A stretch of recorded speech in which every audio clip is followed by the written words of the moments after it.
See, as we go deeper, that's a metaphor. Going deeper. It's not like you're moving anywhere. It's just opening more.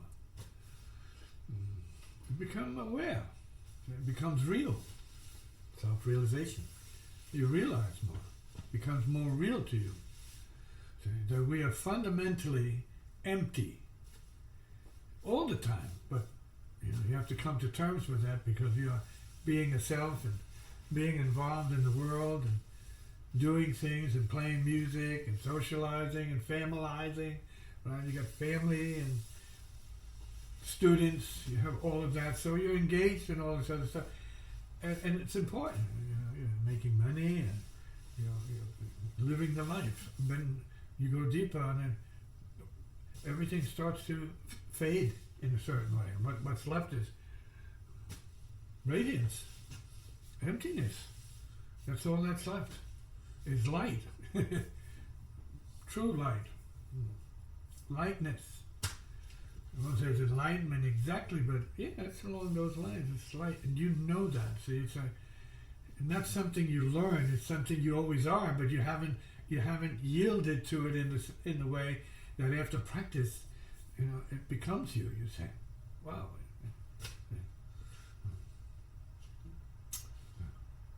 So that's the unpeeling.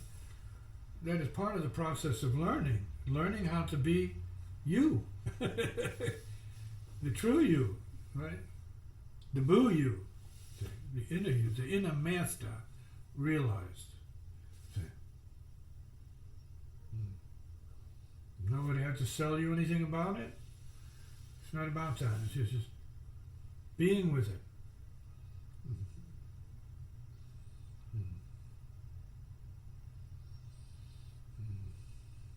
Now, you want to comment on that note relative to the difference between this now and your training prior to this? Yeah, as I was saying, this has a different focus. This is more of the going inward, whereas, when I was at school at Naropa, you're studying, you're getting a flavor, for it, and you have experience with, lamas and certain, masters in their own right.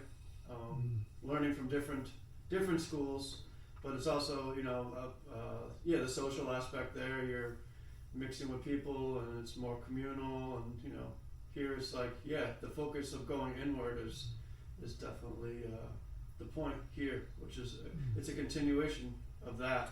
So that's a good starting point. I would recommend it. I would point people in that direction if they were looking to get into it. Naropa is a great spot, great place, great people, and great dharma, serious, there's some serious people there, serious cats. But then here, it's been able to... more extreme, right?